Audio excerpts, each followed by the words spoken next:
Assalomu alaykum qadrdonlar. Anchadan beri YouTube kanalimga video olmayotgandim qadrdonlar. Bugun sizlar uchun Chinozdek o'zimning shogirdim issiqxonalariga kelib, bitta to'liq obzor qilib beraman. Endi nimaga bu yerda boshlayapman? Agar dehqonchilikni boshlaganda bor-o, ishqibozchilikdan har xil variantlarni qilib ko'riladi. Hozir kiraverishga yuvan texnologiyasini qilib, bu yerda mana yozga ekib qo'yganlar va hozir mana issiqxonaning ichiga kiramiz. Mana shu yerda nima deyapti? Yuvan texnologiyasi. Mana bundoq qarab, buni akkuratniligi, o'zi yuvan texnologiyasidagi ildizgidagi ob'yem qopga qaraganda 2 barobar ko'p va ildizlar yaxshi rivojlanadi. Mana Mahmudjon akamda tvidaga, yashiliga, ishqibozchiligiga har xil sortlarni ekib qo'yilgan. Endi hozir bu yoqqa kiradigan bo'lsak, bu yerda birinchi qatorimizda albion qulupnay ko'chatlari ekilgan. Hali tuxumdan katta hosillar bor-da. Mana bu hosillarni qaraylik. Endi bu issiqxonamizda qadrdonlar bu yil yuvan texnologiyasini kech olib kelganimiz sababli ko'chatlar kech ekildi va qishki sezonga ulgurilmadi. Mana bu hosillarni qaranglar. Mana juda ham zo'r kalibrlari. Mana naryoqda bolgarskiy qulupnaylar ham bor. Mana bu qulupnaylarni qaranglar. Juda ham zo'r. Buni afzallik tarafi yuvan texnologiyasida qulupnaylarga ildiziga joy yetarli bo'ladi. O'shani hisobiga katta yirik hosillarni olsa bo'ladi. Bu yil juda ko'pchilikda changlanmaslik muammolari bo'ldi. Xuddi shu muammo men o'zimda ham, bu yerda ham bo'lgan. Birinchi parchalari changlanmay, keyingi parchalari changlanib, mana hozir hosillar juda ham mana buni qaranglar. Bolgarskiydek.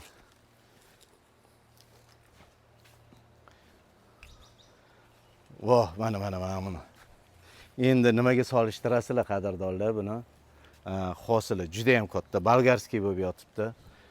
Yuvan texnologiyasini kech olib kelganimiz sababli kech ekdik. Kuzga hosilga ulgurmadik, qishda hosil ola olmadik. Asosan bu yil bahorda hosil olyapti. O'zim endi bo'ldi, bu yil menga katta tajriba bo'ldi. Men bunaqa kech ekmagan edim. Yetkazib olaman degan fikr bor edi doim. Endi bu yil yo'q, o'sha o'zini vaqtli ekib, kuzdan hali pechka yoqmasdan turib, daromad olishga harakat qilish kerak. Mana bularni. Nima deyapti mana bularni? Anda joydan tishlab yuborsa. Yuvan texnologiyasi to'g'risida to'liq ma'lumot beraman. Qadrdonlar, yuvan texnologiyasini afzallik taraflari mana qarang. Agar mana shu yerdan ipini tortib qo'yilsa, bu masalan ko'tarilib tushadigan opsiya bu. Masalan mana tushirib qo'ysa ham bo'ladi yoki mana asosiy opsiyasiga qo'yib qo'ysa, ipini tortib qo'ysa, mana shu shodalari hammasi ipda turadi. Mana shodasi qiynalmaydi. Agar mana bundan ikkinchisidan mana iplari tortib qo'yilsa, tortib buni xohlagan joyingizda qoldirsangiz, masalan shunday qoldirsangiz, mana baylari shundan bu yoqqa o'tmaydi. Shodasini tegida ustida baylari bo'ladi. Hozir buni qilib qo'yilgan joyi ham bor, naryoqda, uni ham ko'rsataman qadrdonlar. Mana bu qatorimizda albion ko'chatlari ekilgan, keyingi qatorlarimizda koreyskiy Solixan sorti ekilgan. Bugun kechqurun terim bo'lgan bu yerda. Qadrdonlar, yuvan texnologiyasini afzallik tarafi, o'zi gidroponikani afzallik tarafi. Mana tegidan ham qo'shimcha foydalansa bo'ladi. Bu yerda diniy va malina ko'chatlarini ekib qo'yganlar, o'zi buni yana ham yerga eksa, bu ko'chatimiz 1 metr 40 santimetr atrofida bo'ladi. Joyimiz yetarli bo'ladi va yozimdan hosil olib, qishkiga ham to'g'ri malinani sovurdirmasdan qishkiga ham hosil olishga olib kirib ketsa bo'ladi.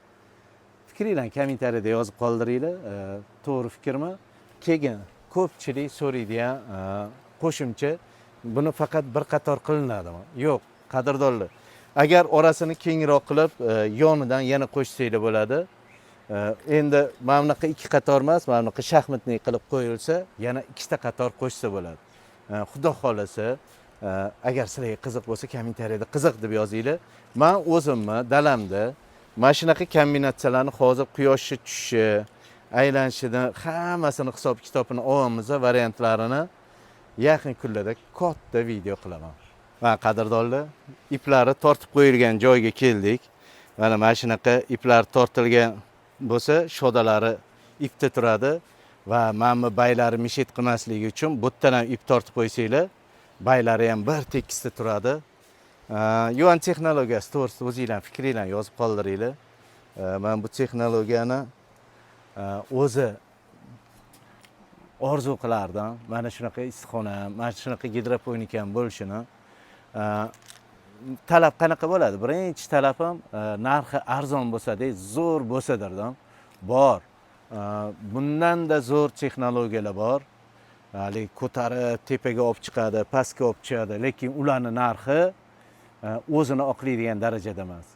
Bizda hali beri oddiy dehqon qiladigan ish emas. Bu texnologiyamiz oddiy. Mana shu yenim qismlarini o'zimiz ishlab chiqaramiz. Xohlasanglar, mana bu temirini oddiy qora temir qilsanglar ham bo'ladi. Bunaqa nerjeveyki qilsanglar ham bo'ladi. Yoki achinkovni trubadan olsanglar ham, mana shu stoykasi o'rtacha 20 ming so'm atrofiga aylanadi va belbog'idagi trubasi u ham metriga 20 ming so'm atrofida aylanadi, plus minus. Unga 40 mingga 63.500 so'mni qo'shasizlar, 103.500 so'm bo'lyaptimi? O'rtacha hisobda deyarli Yuan texnologiyani va mana shu bu qo'shimcha plastmaslar olinadi. Qottiradigan. Bo'ldi, mana shu bilan Yuan texnologiyasi tayyor. Uni metri palon pulga, endi hech kim metri munchaga tushadi deb aytmaydi.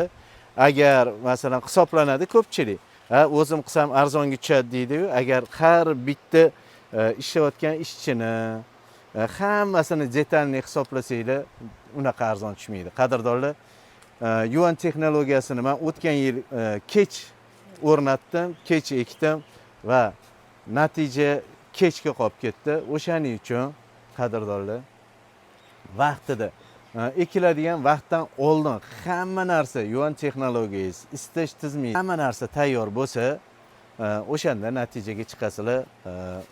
Hali isitmasdan turib, shu kuzni o'zidan daromad olishni boshlaysizlar. Bu issiqxonada bu yil ko'chatlarni hosilga kirmasdan ko'chatlarni o'zini holatida ushlab turish uchun ancha-muncha xarajat qilindi.